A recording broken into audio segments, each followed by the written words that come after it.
Assalamualaikum warahmatullahi wabarakatuh. Gimana kabarnya teman-teman? Semoga kalian sehat-sehat selalu ya. Apabila kamu belum bisa sukses di umur 20, maka sukseslah di umur 30. Apabila kamu tidak bisa sukses di umur 30, maka sukseslah di umur 40. Tidak bisa juga nih di umur 40, maka sukseslah di umur 50. Gak bisa juga di umur 50, maka sukseslah di umur 60. Jika di umur 60 juga tidak bisa sukses, maka sukseslah di umur 70. Gak bisa juga teman-teman, maka sukseslah di umur 80. Seperti sebuah kisah dari seorang nenek yang bernama Grandma Moses yang memulai karirnya di umur hampir 80 tahun teman-teman. Kayak apa sih Grandma Moses itu? Dan dia ngapain aja? Simak terus ya kisahnya. Anna Mary Robertson lahir di Greenwich, New York pada tanggal 7 September 1860. Dia adalah anak ketiga dari 10 bersaudara yang lahir dari pasangan yang bernama Margaret Shanahan Robertson dan Russell King Robertson. Dia dibesarkan dengan 4 saudara perempuan dan 5 saudara laki-laki. Ayahnya menjalankan pabrik rami dan seorang petani. Dia terinspirasi untuk melukis dengan mengambil pelajaran seni di sekolah. Anna mulai melukis menggunakan jus lemon, anggur untuk membuat warna pada pemandangannya dan menggunakan juga tanah, rumput, pasta tepung, kapur slek, dan juga serbuk gergaji teman-teman. Di usia 12 tahun, Anna meninggalkan rumah dan melakukan pekerjaan pertanian untuk keluarga tetangganya yang kaya. Dia terus menjaga rumah, memasak, menjahit untuk keluarga kaya itu selama 15 tahun.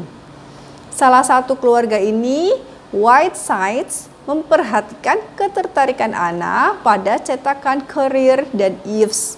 Akhirnya mereka membelikannya kapur dan krayon lilin. Pada usia 27 tahun, dia bekerja di pertanian yang sama dengan Thomas Salmon Moses, seorang pekerja sewaan. Dan mereka jatuh cinta, kemudian mereka menikah dan tinggal di Staunton, Virginia, di mana mereka menghabiskan hampir 20 tahun hidup dan bekerja secara bergiliran di 5 pertanian lokal. 4 diantaranya adalah Bell Farm atau Eagle Farm, The Dudley Farm, Mount Airy Farm yang sekarang termasuk dalam Millway Place Industrial Park di Augusta County, dan Mount Nebo. Untuk menambah penghasilan keluarga di Gunung Nebo, Anna membuat keripik kentang dan mentega dari susu sapi yang dia beli dengan tabungannya. Kemudian pasangan itu membeli sebuah peternakan. Gunung Airy dekat Verona, Virginia. Tempat tersebut terdaftar di daftar tempat bersejarah nasional pada tahun 2012. Setelah membeli rumah pada Januari 1901, ini adalah tempat tinggal pertama yang dimiliki oleh Anna. Mereka tinggal di sana sampai September 1902. 5 dari 10 anak yang lahir dari mereka selamat dari masa kanak-kanak.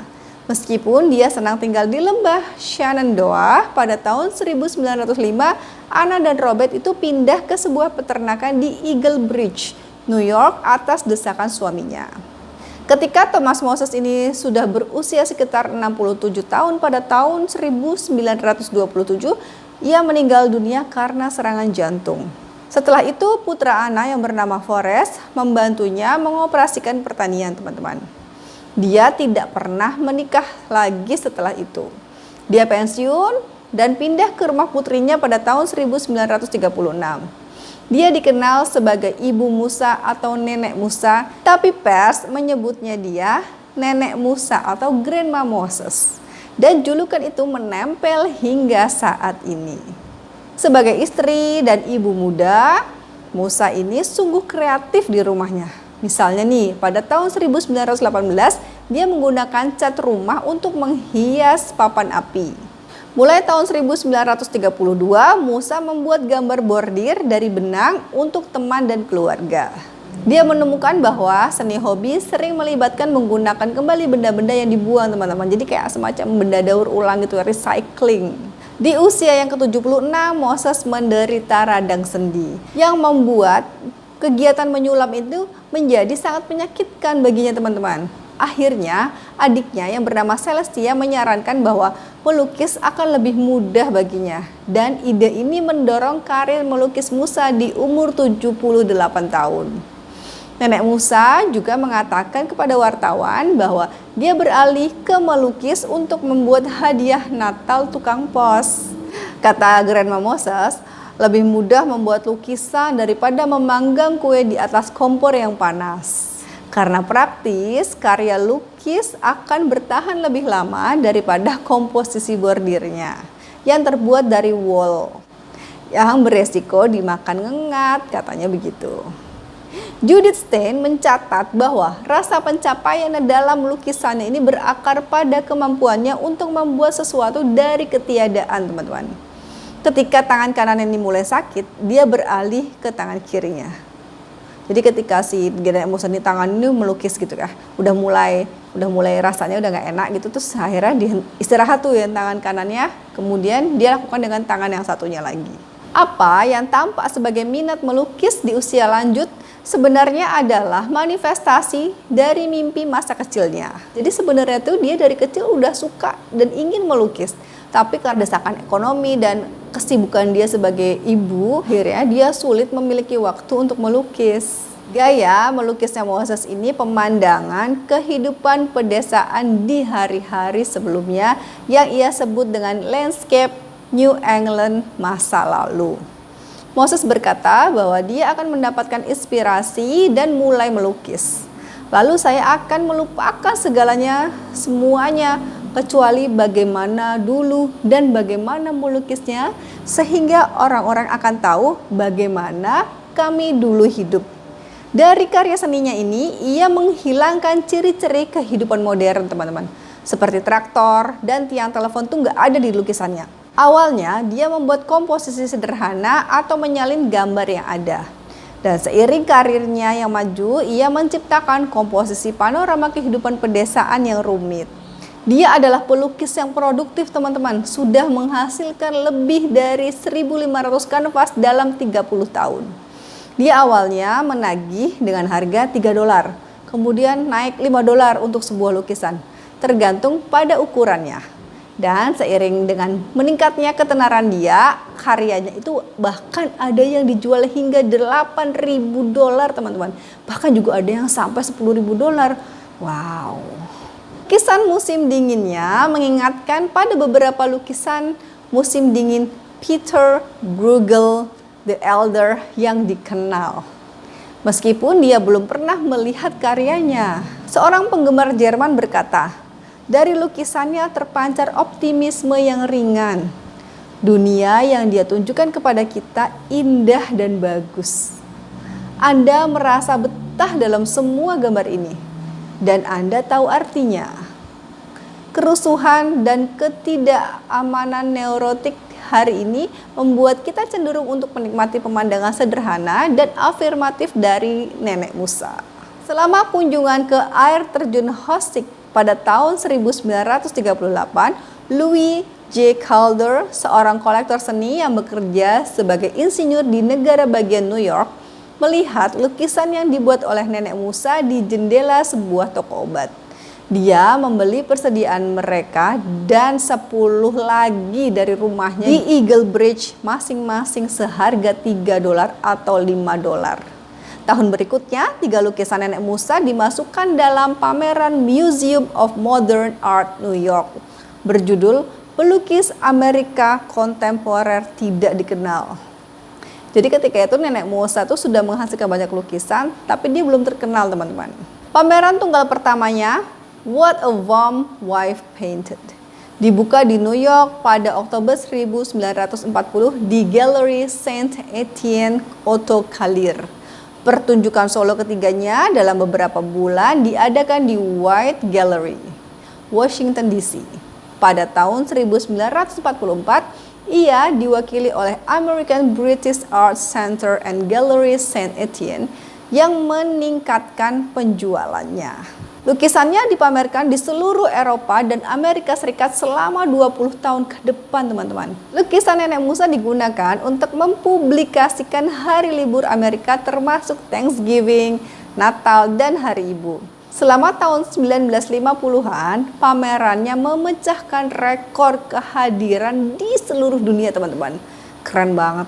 Sejarawan seni Judith Stein mencatat ikon budaya Don Echnarian yang sigap dan produktif terus-menerus disebut sebagai inspirasi bagi ibu rumah tangga, janda, dan pensiunan. Jadi Nenek Musa ini sebenarnya menginspirasi banyak orang, khususnya wanita, untuk berkarya tidak mengenal usia. Bahkan teman-teman, lukisannya ini direproduksi pada kartu ucapan Hallmark, di ubin, di kain, bahkan juga di keramik. Mereka juga digunakan untuk memasarkan produk seperti kopi, lipstik, rokok, dan juga kamera. Tepuk tangan sorak pada tahun 1950, National Press Club mengutipnya sebagai salah satu dari 5 wanita paling layak diberitakan. Dan National Association of House Dress Manufacturers menghormatinya sebagai Women of the Year tahun 1951 mereka. Ketika Grandma Moses mencapai umur 88 tahun, majalah Mademoiselle menobatkannya sebagai wanita muda tahun ini. Bayangkan umur 88 tahun dinobatkan sebagai wanita muda. Ia dianugerahi 2 gelar dokter kehormatan, teman-teman. Yang pertama diberikan pada tahun 1949 dari Russell Sage College, dan yang kedua 2 tahun kemudian dari Moore College of Art and Design. Presiden Harry S. Truman menghadiahkannya penghargaan trofi Klub Pers Nasional Wanita untuk pencapaiannya yang luar biasa dalam seni pada tahun 1949. Jerome Hill menyutradarai film dokumenter pada tahun 1950 tentang hidupnya yang dinominasikan untuk penghargaan Akademi. Pada tahun 1952, ia menerbitkan autobiografinya My Life's History. Di dalamnya dia berkata, "Saya melihat kembali hidup saya seperti hari kerja yang baik. Itu selesai dan saya merasa puas dengannya. Saya bahagia dan puas. Saya tidak tahu apa-apa lebih baik dan membuat yang terbaik dari apa yang ditawarkan kehidupan. Dan hidup adalah apa yang kita buat, selalu begitu dan akan selalu begitu." Pada tahun 1955, ia muncul sebagai tamu di See It Now, sebuah program televisi yang dipandu oleh Edward R. Murrow. Ulang tahunnya yang ke-100 dinyatakan sebagai Hari Nenek Musa oleh Gubernur New York Nelson Rockefeller. Majalah Life merayakan ulang tahunnya dengan menampilkannya pada sampul 19 September 1960. Buku anak-anak berupa buku cerita Nenek Musa terbit tahun 1961, teman-teman. Nenek Musa meninggal pada usia 101 tahun pada tanggal 13 Desember 1961 di Pusat Kesehatan Hoosick Falls, New York. Kemudian ia dimakamkan di sana di pemakaman Maple Grove. Presiden John F. Kennedy mengenangnya. Kematian Nenek Musa menghilangkan sosok yang dicintai dari kehidupan Amerika. Keterus-terangan dan kejelasan lukisannya mengembalikan kesegaran primitif pada persepsi kita tentang adegan Amerika. Baik karyanya maupun hidupnya membantu bangsa kita memperbarui warisan perintisnya dan mengingat kembali akarnya di pedesaan dan di perbatasan. Semua orang Amerika berduka atas kehilangan dia. Karyanya dipamerkan di beberapa pameran keliling besar di Amerika Serikat dan di luar negeri, teman-teman. The Old Checkered House awalnya dibeli pada tahun 1940-an dengan harga di bawah $10 saja, teman-teman. Potongan tersebut diberi nilai asuransi sebesar $60.000 Amerika oleh penilai Alan Fossel. Pada November 2006, karyanya yang berjudul Sugaring Off pada tahun 1943 menjadi karya dengan penjualan tertinggi, yaitu dengan harga 1,2 juta US dollar, teman-teman.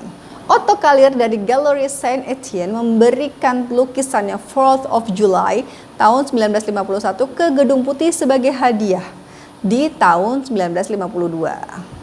Lukisan itu juga muncul pada perangko peringatan Amerika Serikat yang diterbitkan untuk menghormati Nenek Musa di tahun 1969. Sebuah karakter Daisy, Nenek Moses yang diperankan oleh Irene Ryan dalam serial The Beverly Hillbillies adalah sebagai penghormatan kepada Nenek Musa yang meninggal sesaat sebelum serial ini dimulai, teman-teman. Kisah Grandma Moses ini harusnya bisa memotivasi kita ya, bahwa tak ada kata terlambat untuk menjadi sukses dengan terus belajar dan berusaha. Semoga kalian suka ya kisah dari Nenek Musa ini. Sampai ketemu di video selanjutnya. Jangan lupa like, subscribe, dan komen. Assalamualaikum warahmatullahi wabarakatuh.